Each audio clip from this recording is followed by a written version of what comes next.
Hello, good evening, and welcome to the third of our exclusive car reveals here on BSCDA TV. Tonight, I'm going to be chatting to a driver whose family have a long history in Formula One stock car racing, number 136, Rob Jacklin. Rob, thank you so much for joining us tonight. Thanks for having me. Right, before we start, I need to clarify. So your dad and uncle both race Formula One, so you've got Andy and Steve. Which one's which? Just help me out. So my dad 136, Steve is Steve Jacklin, and then Andy is 137, my uncle.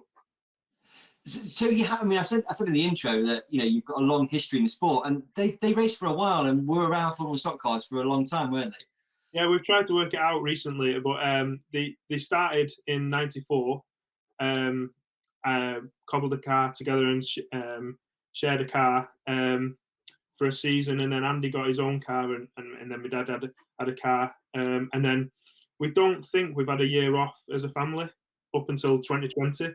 So yeah, so we've had in terms of racing, we've had not just in Formula Ones, but yeah, in terms of racing in Briscoe, we've not had a year off. We don't think. No. So, you were kind of born into the sport, and eventually you came into Formula One in 2010, following a career in minis. You did a handful of meetings, and then went off to race V8. So why was that? At the time, Dad's car, I just sort of aged out of minis. We had the sponsorship of Corona, and it was sort of Dad's car was sort of sat there, and we just had a bit of a go with it. And then, like I say, I had a handful of meetings. We had Corona behind us, so we did probably about eight meetings ish, and then we decided we lost Corona sponsorship. They pulled out of motorsport in general because they were sponsoring the superbikes, and they pulled out in general. And then we sort of took a back step, sold the Formula One, and concentrated on Sam's mini career. I sort of took a back step and helped Sam and my dad and Andy and concentrate on Sam a little bit to try and push the championships in that. Yeah.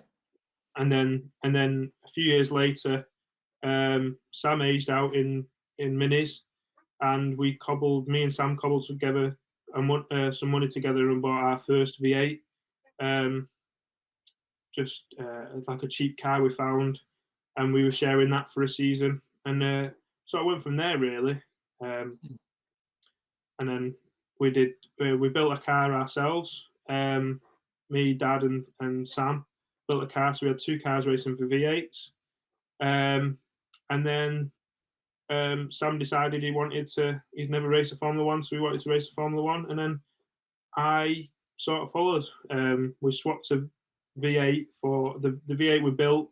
We swapped it for what we call a Swamp Donkey, which is the John Kaiser car that I brought out. It was a Heritage. It was in Heritage. Yeah. It raced years ago, and then it was racing in Heritage, and we saw it and had a running V8, big block in it, and didn't seem too bad. So we just put all together and made it legal. So we did a few things to make it legal, and then turned up at Bellevue and seen how we go. So, and yeah, we never looked back. Okay, so a couple of bits then. So the Corona sponsorship has always kind of stuck with me, and I've been around Formula One a long time, and it always kind of stuck with me being as one of the few big brand names that you would recognise in stock car racing. So how did that happen? Where did it come from? Well, it was all through. It was a brewery up in. I forget the name now, but it was a brewery, and who my uncle knew someone there, and then it sort of developed from there really. The brewery got involved, and then they said about this up and coming beer, and we sort of tagged along, and we met the directors there, which we're still in touch now, and then it sort of just snowballed really. It started off with, I think, I was only quite young when we got it. It was about 2000-ish, so I was probably about 6 when we got it. And it started off with a few bottles of beer here and there, and then it slowly grew to what it was. And I think everybody probably still remembers the big yellow bus and on the yellow cars. and everybody in a yellow overalls. That's sort of what he insisted on everybody wearing a uniform, if you like. Yeah. And yeah, it sort of put us in good stead really for what we had, and we couldn't have done it without Corona really. And yeah, big shame that we lost really. But like I say, I mean, for me, certainly at the time, I think lots of people, like you've referenced, it certainly stood out as an impactful thing. So it did its job, didn't it? So you mentioned Sam wants to come into Formula One, and you kind of followed suit. Did you enjoy V8s, and did you want to stick with it, or do you kind of think, actually, I do want to go back into Formula One myself? I did enjoy V8s. I felt I was well, at the time I felt I was quite competitive with V8s. I didn't really win that much. My luck didn't really fall, but you felt like we could have a good stab at V8s. Sam won a couple of finals, and I won a couple of races, and it was, we were enjoying it, but there was always something that we just wanted to make the next jump up, if you like. And I enjoyed the Formula Ones, but I was 16, so I didn't really, as much as I did try and help out, it was more my dad and my uncle sort of did this and did that, and then I just sort of strapped in and away we went type thing. And V8s, and I still stand by it, a massive learning curve, and I personally think we focus on that, and it gives you a big going from minis at 68-ish brake horsepower to 600 and odd brake horsepower is a massive difference. So I personally think it did us a world of good going in V8s for the years we did, and taught us a little bit about rear wheel drive, and then we went up. So yeah. Okay, that makes sense. Lovely. So you mentioned Sam, and obviously raced Formula One, and most recently in your car, I think. So, but he kind of done Formula 2 as well very recently. Has he done with Formula 1 now, or is he coming back as you, or what's his? Who knows? You'll have to ask Sam that one, but I don't even think Sam knows. But so Sam had his own car, the Dave Beresford car. He did a lot of alterations to that to try and make it a bit better and more up to date and blah blah, and try and keep with the times really. As I was building my car that I've got now, and then he had, it's well documented that he used my car for the Conti Semi and won that race really. But and then it was sort of after that, it was he decided then to build the Formula One, and like a copy of mine, if you like, just a few tweaks.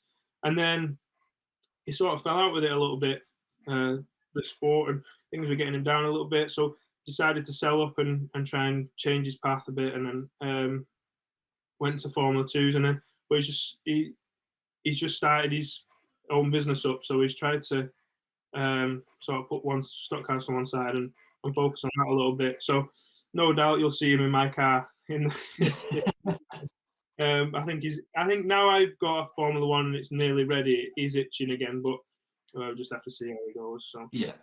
Okay, lovely, thank you. So obviously you had an 8-year break before returning back into Formula One, and then there's a couple of years of being racing stock cars before COVID hit. Do you kind of feel that you haven't really got going in the sport? Yeah. Like I said earlier, my luck just never seems to go with it. But yeah, I mean, 2019 was a really good year for us in general as a family. I do, and then obviously you get used to the car, you get a bit of rhythm going, and sort of luck sort of starts to come your way, and then obviously COVID hit. So yeah, I suppose we didn't really get a big run at it really. So that's what we're looking for now. So. Yeah, okay. And being a northern-based driver, I think Bellevue was originally very close to you, or I think just around the corner. You've got to be pleased that Bradford's back. Yeah, I'm massively pleased that Bradford's back. Massive loss, Bellevue, because it's literally half a mile from us. We could probably walk it. But really pleased that Bradford's coming back, because Kingsland's a hell of a trek. Absolutely. It is for everybody, apart from Connie Goodswin, who was on before you. But anyway, so in terms of 2021, your car's been at max over the winter. So what is the plan, and what's sort of Matt done for you? So the plan was I spoke to Matt early 2020 with Sam sort of selling his Formula One. It was on me for garage rent and things like that, and it was just got a bit too much. And there was only sort of me and Sam and my uncle sort of helping out with family equipment and everything. So we decided to go to Matt's, and he's sort of rebumpered it, re-nerfed it, checked over it type thing. Really, we've had it powder coated and re-stickered. And the idea is just generally, hopefully, we'll lean on Matt a little bit, and our car prep will be a bit better than what it was, and hopefully we can concentrate on the front end rather than be a fence fodder. Yeah. So is a plan for Matt to look after the car for you, or just throughout the season? I've become one of them drivers that survive and drive, if you like, I suppose. So he's going to look after the car he's looked after the car over the winter, and then he's going to take it to the meetings. We're going to work on it through the meetings, and then he's going to take it away and repair it, and then we'll go from there, really. Yeah. So you just need to make sure you buy like a nice suitcase so you can walk through the pits with all your gear in it. Do you know what I mean? That's what you need to focus on now, isn't it? Yeah. Before we do your car reveal, I'm really aware that April is a really pertinent month for you, isn't it? Yeah, it is, yeah. So back in 2015, I got testicular cancer, which some of you may be aware of. I literally found a lump on my testicle and went to the. At the time, I didn't really want to go to the doctors, but my girlfriend at the time sort of encouraged me a little bit to go to the doctors. The GP was really good to me, and he explained it could be a cyst, which is more common, but he said it could be testicular cancer, so it could be something more serious. So he referred me to my local hospital, and I met a consultant there who told me, good news, it's not cancer, everything's fine. I wasn't convinced. Something was telling me that something was not right, so I questioned everything that he did, and we managed to get an ultrasound a couple of days later, and then from the ultrasound again, I was questioning the ultrasound person that was doing it, questioned everything that he did, and I then got referred to Christie's in Manchester, and then they did all the tests and whatever, and they told me on the Wednesday, good news, we won't operate tomorrow, we'll operate next Thursday. So in the space of 3 weeks I had a lump that was the size of a frozen pea. It grew to, when they took it out, a size of a conker. It's just in April's a testicular cancer awareness month, and just urge anyone just to make sure you check your bollocks, basically.